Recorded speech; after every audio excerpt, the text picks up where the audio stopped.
ఈవిడ ఎవరో మీకు తెలుసా అండి? ఈవిడ పేరు గ్లోరియా అరీరా. ఈవిడ బ్రెజిల్ దేశస్తురాలు.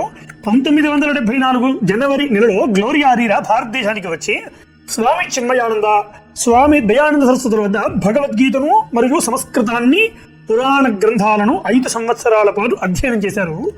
విద్యను నేర్చుకునేటువంటి సమయంలో ఆ పరమాత్మ చైతన్యానుభూతిని పొందారు ఆవిడ.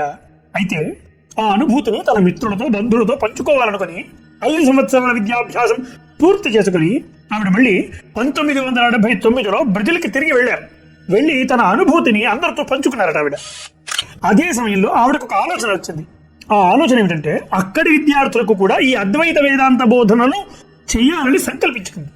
భగవద్గీతను, మహాభారత భాగవతాదులను బ్రెజిల్ భాషలోను మరియు పోర్చుగల్ భాషలోకి అనువదించారు. ఇంకేముంది, అదే సంవత్సరం అనగా 1979లో బ్రెజిల్లోని రియేదో జెనియారో అనే నగరానికి సమీపంలో ఉన్న కోపకబానా అనే ప్రదేశంలో వేదాంత అధ్యయనాల మందిరాన్ని ఆవిడ స్థాపించారు. అక్కడ సంస్కృత అధ్యయనంతో పాటు భగవద్గీతను, పురాణాలను అక్కడ ఆవిడ ప్రవేశపెట్టారు. 2 విద్యార్థులతో ప్రారంభమైన ఆ మందిరం 100 మందికి పైగా విద్యార్థులు సంస్కృత మరియు వేదార్థాలపై అధ్యయనం చేస్తున్నారు.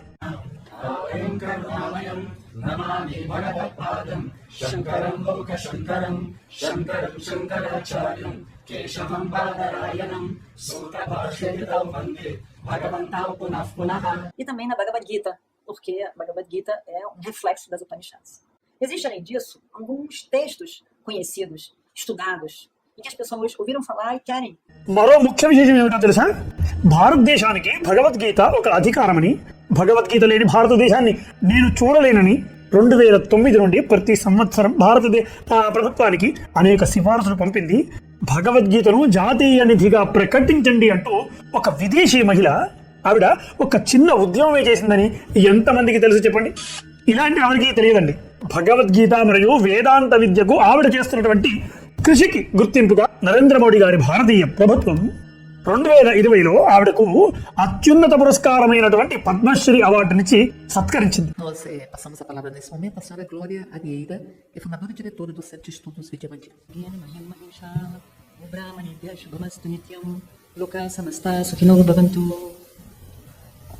అలాంటి భగవద్గీతను మనం ఏం చేస్తున్నాం?